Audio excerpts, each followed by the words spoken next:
The first time the HOA told me to cut it down, I wasn't angry. I was standing in a checkout line holding paint samples and a box of nails, rereading an email that said my Christmas tree had to go. 10 days or else. Nothing about my life at that point felt dramatic. I worked normal hours, ran errands after work, worried about the same boring things everyone else worries about. The house wasn't new, but it was solid. Quiet street, mature neighborhood. The kind of place where nothing ever really happened, and that was the appeal.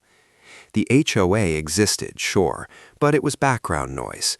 Newsletters about trash bins, reminders about lawn height, occasional emails nobody really read. I wasn't on the board, I didn't go to meetings, I paid my dues and minded my business. That afternoon felt especially ordinary. I was picking out paint, debating between two shades that looked identical under fluorescent lights. My phone buzzed. I glanced down, expecting a spam text or delivery alert. Instead, it was an HOA email with a subject line that didn't make sense until I opened it. That's when everything quietly shifted, even though I didn't realize it yet. The email was polite in that sterile corporate way. Thank you for your cooperation. Please be advised, the HOA had identified an unapproved seasonal exterior display on my property, specifically my Christmas tree. I reread that sentence 3 times. Christmas tree. I looked up from my phone like someone nearby might explain it to me. Nobody did. I finished paying, walked to my car, and opened the email again just to be sure I hadn't missed something obvious. It said I had 10 days to remove it or face fines. Here's the thing. It wasn't a Christmas tree. It was just a tree. Big, old, planted decades before I bought the house and long before the HOA existed. No lights, no ornaments, no decorations of any kind. It just happened to be near the driveway and tall enough to catch attention in December. Apparently, that was enough. When I got home, I stood in the kitchen and stared out the window at it, half expecting it to explain itself. Same tree it had always been, same tree from the listing photos, same tree I liked when I bought the place. Now it was a violation. That tree had been there longer than I had, longer than most of the neighbors. You could see it in old aerial photos, standing quietly while houses changed around it. It wasn't something I added or altered. It came with the property, like the foundation or the driveway. I remembered the realtor pointing it out, casually, like it was a feature. Nice, mature tree, she'd said. I'd agreed. It gave shade, it gave character, it made the yard feel established instead of temporary. There was nothing flashy about it, no emotional speeches attached. It was just part of the place. Part of why the house felt like a home instead of a project. That's why the email felt so wrong. It treated the tree like a decoration I dragged in for the holidays, instead of something rooted in the ground, literally and legally. Standing there, I felt confused more than anything else, like someone had accused me of rearranging the sky. I wasn't defensive yet. I assumed this was a misunderstanding that would dissolve as soon as someone looked closer. That assumption would not age well. I replied politely. That part matters. I explained the tree wasn't a seasonal display. I said it existed before I purchased the home. I attached an old county aerial photo showing it there years before the HOA formed. I asked calmly how it could be classified as something I'd installed. I expected the conversation to end there. Instead, the HOA president replied with one of those emails that sounds reasonable but somehow isn't. They thanked me for sharing my perspective. They said the board had reviewed the matter. They reminded me the deadline still stood. No explanation, no acknowledgement of the photo, just 10 days. That's when irritation crept in. Not anger, more like that tight pressure behind your eyes when someone decides they're in charge of reality and expects you to accept it.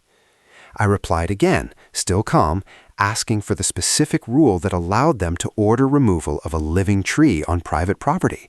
I asked who made that determination. That email never got answered. Instead, I got a notice of a fine, $50, due in 10 days. The message was clear. Compliance first, questions later. Or never. The first fine felt petty. $50 slipped into my inbox like a parking ticket. Annoying, but almost laughable. I didn't pay it. I didn't respond either. I wanted to see what would happen next. A week later, another notice arrived. The fine doubled. The language changed. Failure to comply may result in corrective action taken by the association. Corrective action. It was vague in a way that felt intentional, like they wanted it to sound serious without committing to what serious actually meant. I pictured warning letters, maybe a lien threat down the road. I still didn't believe anyone would actually touch the tree. I wrote again, shorter this time, asking the same questions. Which rule, which authority, who made the call? No answer. That's when it clicked. This wasn't about landscaping. It was about control, about setting a tone, about showing someone they could. I stared at the notice longer than I needed to. Not angry, just aware. If I gave in now, it wouldn't stop here. It never does. So I didn't pay. I didn't comply. I waited. I started asking neighbors, casually. Not accusing, not dramatic, just curious. Most were confused. A few laughed and said there was no way the HOA could force someone to cut down a tree like that. One guy told me to just pay the fine and move on. That annoyed me more than the notice itself, because it wasn't about $50. It was about the idea that if you push back even a little, you're the problem, that peace only exists if everyone quietly agrees to be pushed. That's when I realized I needed something solid, not opinions, not assumptions, something official. I called an arborist, not to argue, just to understand what this tree actually was in legal and financial terms. He came out on a weekday morning, walked around it slowly, measured, tapped, nodded. Then he asked why I wanted to know. When I told him, he paused, and that pause changed everything. He said the tree was healthy, mature, significant, not something you casually remove without permits and review. I asked him what would happen if someone did. He gave me a number so calmly I almost missed it. 6 figures, possibly more, depending on classification, replacement value, and city codes. My stomach dropped. This wasn't a fine. This wasn't a disagreement. This was real liability, serious liability. I paid him, thanked him, and sat in my car for a minute before driving away. The irritation I'd been carrying shifted into something colder, focused. That night, I forwarded his report to the HOA. No commentary, no sarcasm, just the attachment and a short message asking how they wanted to proceed. I expected silence or retreat. Instead, I got a letter. The letter was printed, signed, cheerful in tone. It said the board had voted to proceed with removal if I didn't comply, that I would be billed for the cost, like they were approving a fence color. No mention of permits, no mention of the arborist report, just a decision.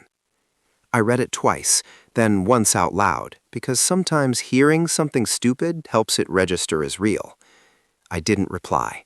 Not strategically. I just didn't trust myself to type anything useful. 2 days later, I came home to orange tape in my yard. The truck was already there. Same guy as before, this time with equipment. He said he was scheduled to remove the tree. I told him no. He shrugged and said he needed to hear that from the HOA. I called, voicemail. I emailed, nothing. The contractor said he'd be back in the morning. He came back earlier than expected. I recorded everything, asked who authorized it, asked about permits. He said it wasn't his responsibility. Then the chainsaw started. It didn't sound dramatic, just loud, ugly, final. Neighbors watched. Nobody intervened. I didn't either. By noon, it was gone. Just a stump. That afternoon, the HOA emailed me the invoice. I laughed. Then I forwarded everything to the city. The invoice felt surreal, like a joke nobody admitted making. Photos, videos, emails, dates, times, all sent. Then silence. Days passed. Then the city replied. They were opening a review. No promises, no outrage, just process. The HOA website went down. Meetings were postponed. People started asking questions. I stayed quiet. The city wanted to know who authorized the removal, if I'd consented. I answered honestly, no. That afternoon, a board member showed up at my door, looked exhausted, asked why I'd escalated. I told him I hadn't. He said there might be fines. Plural. I closed the door. The notices came slowly. Unauthorized removal, environmental assessment, replacement value. The number leaked eventually, just over 1 million. Group chats exploded. Special assessments were announced. Blame shifted fast. The HOA president resigned, then another board member. Houses went up for sale, all over a tree. I ground the stump down a month later, not because I was ready, because I was tired of looking at it. The HOA stopped emailing entirely. Nothing dramatic followed, just consequences settling where they belonged. All they had to do was stop. They didn't. And a tree they called a decoration cost them everything.